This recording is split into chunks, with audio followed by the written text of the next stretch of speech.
уважаеми зрители! Вие сте с предаването Свят на изкуства с Розалина Касабова. Темата на днешния епизод изследва структурата и генезиса на царството на преживяванията, царството на красивото, грозното, възвишеното, чувствата на съзерцание, наслаждение и очарование. Това е архитектониката на изкуството.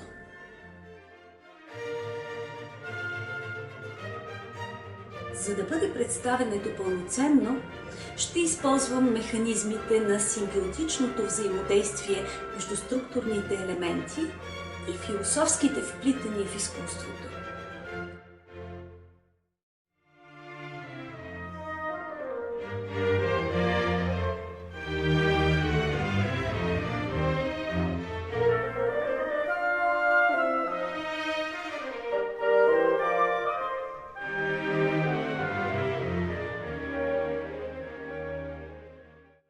Първоначално е необходимо да дефинираме изкуството като субектност, натоварена с философска семантика. Да се даде общо определение по темата е изключително трудно. Въпреки това, според най-простата и широка дефиниция, философията на изкуството се занимава с изучаване природата на изкуството, боравейки с понятия като интерпретация, представяне, изразяване и форма. Тя е тясно свързана с естетиката, представляваща философското изследване на красотата и вкуса. В обхвата на това определение, включвайки изкуствата, протичащи във времето, словесното, архитектурата, визуалните изкуства, можем да добавим и сфери от автомобилостроене, мебелиране, урбанизация и други, поставяйки ги под знаменателя на изкуството. Обобщавайки, изкуството е изява на всяка промяна, която човешката дейност нанася върху земната природа, било то добро или лошо изкуство, красиво или грозно, полезно или разрушително. Обикновеното използване на термина изкуство очевидно е по-малко застъпено. Когато се говори за произведения на изкуството в ежедневието, намерението е да се обозначи много по-тесен кръг от обекти, а именно тези, на които се реагира естетически. Прави се разграничение между изящно и полезно изкуство. Изящното изкуство се състои от произведения, предназначени да произведат естетически отговор, или които независимо от дизайна функционират като обекти на естетическа оценка, например картини, скулптури, стихотворения, музикални композиции. Това са онези произведения, създадени от човека, които носят наслада заради самите тях, а не като средство за нещо друго. Полезното изкуство има както естетическо, така и утилитарно измерение. Например, автомобили, стъклени чаши, настолни лампи и много други ръчно изработени или произведени предмети, имащи предимно полезна функция и са направени за тази цел, но имат и естетическо измерение. Те могат да носят наслада като обекти на красота. Добър пример се явява закупуването на определена марка кола, чието естетически причини могат да надделеят над механичните. Архитектурата също е добър пример за определяне функционалността на изкуството. Много сгради са полезни обекти, чиято естетическа функция е пренебрегната, а други са предимно обекти на красотата, чиято полезност е случайна или вече не съществува. Например, гръцките и тракийски храмове някога са били места за поклонение или сакрални дейности, а днес тяхната стойност е изцяло естетическа. Важността на казуса на практика не е как са били замислени от техните създатели, а как функционират в днешния опит. Друг пример за вида полезно изкуство са великите произведения на живописта и скулптурата, създадени за да прославят Бога, а не с цел въздействие чрез естетическата им стойност, като форма на наслада, чрез съзерцание заради самите тях.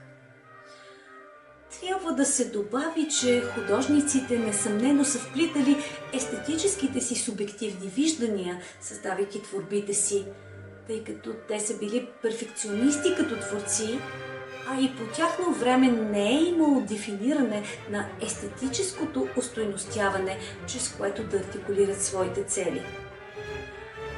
Те са избирали да творят за славата на Бога, създавайки произведения, които в същността си носят утилитарността и естетиката в едно. Този естетически смисъл на думата изкуство, независимо дали се прилага за изящно или полезно изкуство, е най-използваният днес. Има обаче две други значения на изкуството, които са още по-тесни и за да се избегне объркване, трябва да се отбележи тяхното използване. Понякога терминът изкуство е ограничен само до визуалните изкуства или до някои от визуалните изкуства, музиката, драмата и поезията. Често терминът се използва в убедителен смисъл, включвайки само онези произведения, считани за добро изкуство. Зрителите в художествена галерия, разглеждайки картина, която не харесват, може да възкликнат: «О, това не е изкуство!» Но ако терминът изкуство трябва да се използва без объркване, трябва да е възможно да има лошо изкуство, както и добро изкуство. Следователно, зрителят не отрича, че въпросното произведение е изкуство, а само, че си струва или не. Думата изкуство се тиражира двусмислено. В първия случай се използва, обозначавайки дейността по създаване на произведение на изкуството, като ясно се формулира в слогана «Изкуството е изразяване». А в друг случай се използва, за да обозначи продукта от този процес, като завършено произведение на изкуството. Пример за това откриваме в репликата: «Изкуството е източник на голямо удоволствие за мен». Безброй предложени дефиниции за изкуството изобщо не са дефиниции, а теории за природата на изкуството. Повечето от тях са крайно незадоволителни дори като теории. Например, изкуството е изследване на реалността чрез чувствено представяне. Но по какъв начин е изследване? Винаги ли е свързано с реалността? Как музиката е свързана с реалността? Или друго твърдение: изкуството е пресъздаване на реалността. Но дали всяко изкуство е пресъздаване, дори музиката? Изглежда вероятно, че музиката е създаване на нещо, но това представлява нов набор от тонални отношения, но не и че е пресъздаване на каквото и да било. Нека обобщя. За да се идентифицира нещо като произведение на изкуството в широк смисъл, е необходимо то да не е естествен обект, а да е направено или трансформирано от човешко същество. А за да се идентифицира произведение на изкуството в по-тесен смисъл, е необходимо то да функционира естетически в човешкия опит изцяло дефиниращо се като изящно изкуство или частично като полезно изкуство.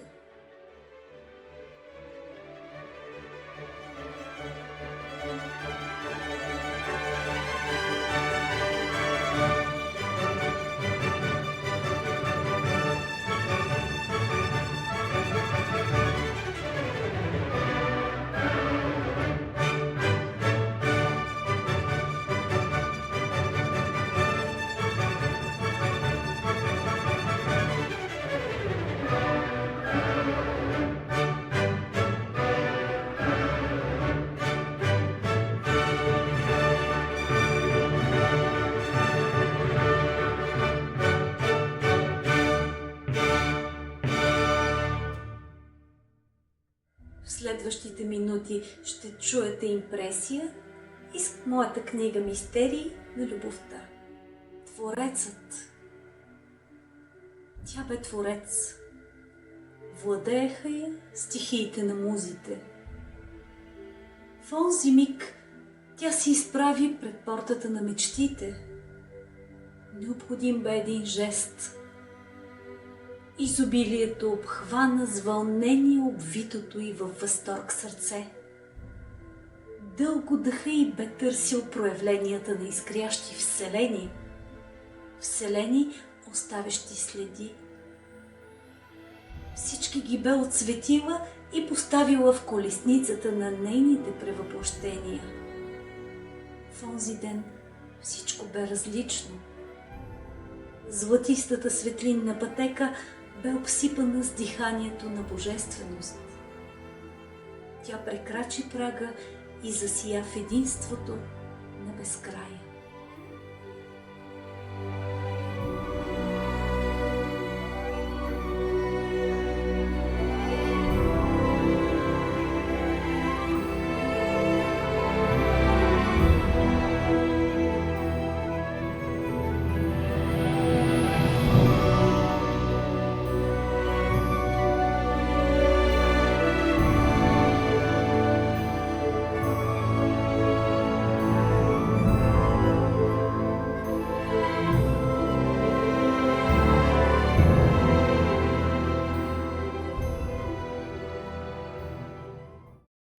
Следващите минути ще открием завесата на средствата и елементите, с които борави изкуството.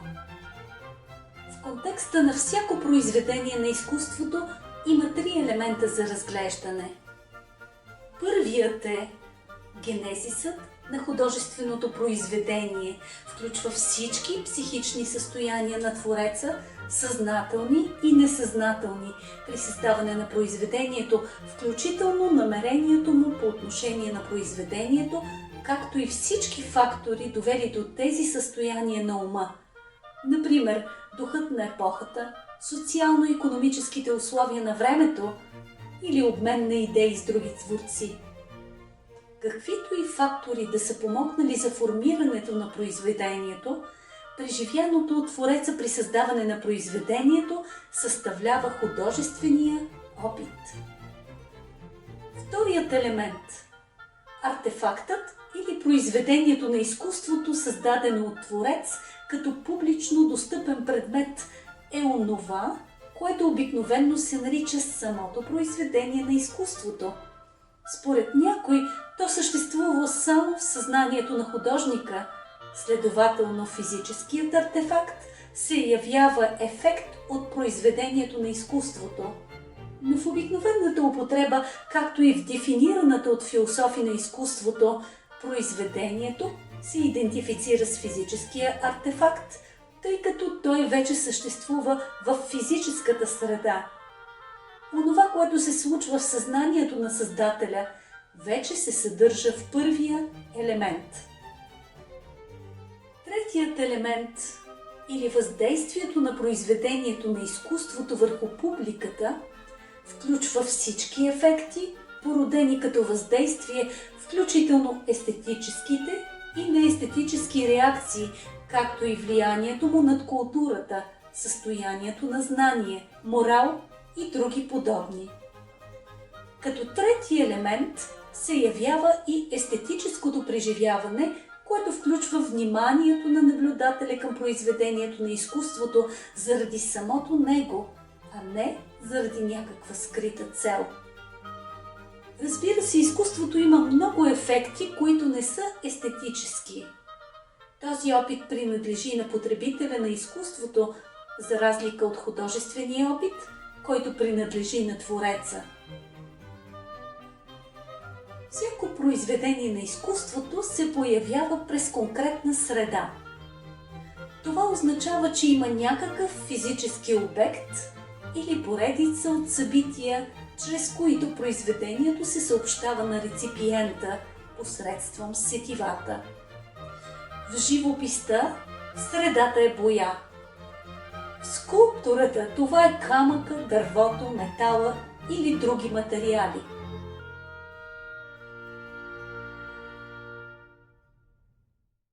Музикалната среда първоначално може да се помисли, че се състои от партитурата, върху която композиторът пише нотите, но написаните ноти не са музика. Те са набор от визуални знаци за производство на тонове, които се излъчват от различните инструменти или глас. Ако всеки музикант имаше перфектна памет, нямаше да има нужда от писмен резултат. В действителност, музиката е съществувала много преди да има писменна партитура и е била свирена или изпявана. Може да се обобщи, че музиката се състои от физически звукови вълни, чрез които звуковите усещания навлизат в съзнанието на слушателя. Средата на литературата се явяват думите, но не думите като абстрактни същности, замислени в ума, а думи, изречени в устно, представени или написани. Следователно, физическият носител на литературата е и слухов или визуален, въпреки че това, което се предава чрез носителя, не е самото изкуство.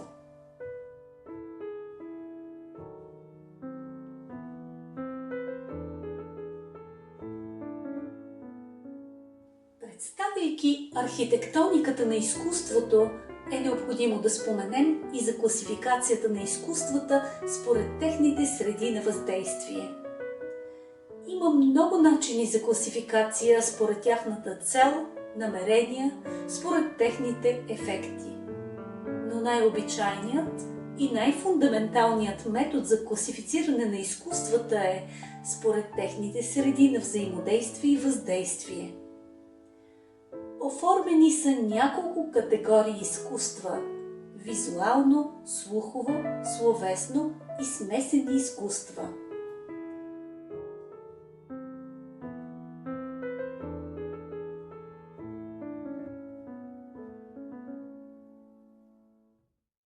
Визуалното изкуство включва двоизмерни визуални изкуства като рисуване и живопис, а също и триизмерни като скулптура и архитектура. Някои от тях без съмнение трябва да се нарекат визуално тактилно изкуство. Например, сградите обикновено се докосват, както се и виждат.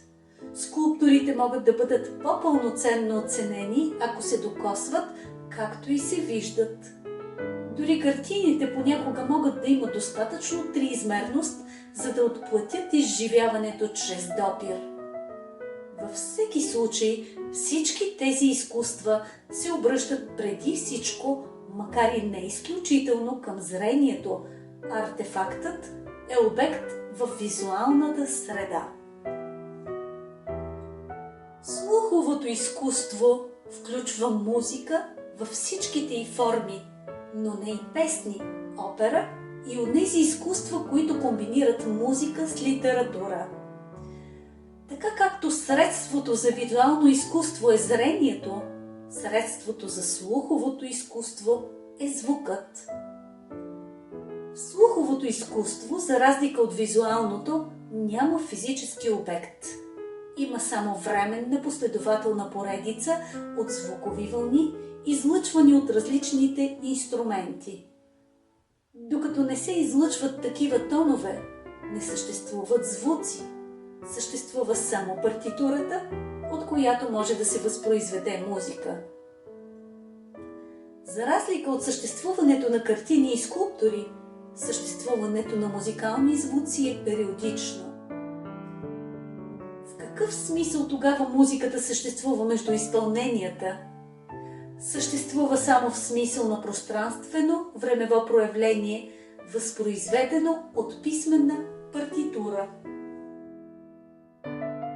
Словесното изкуство е представено от литературното, което е различно както от визуалното, така и от слуховото.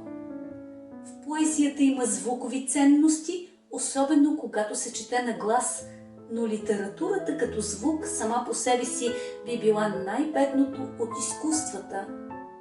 Това, което прави звуците на поезията ефективни, е познаването на значенията на чутите думи.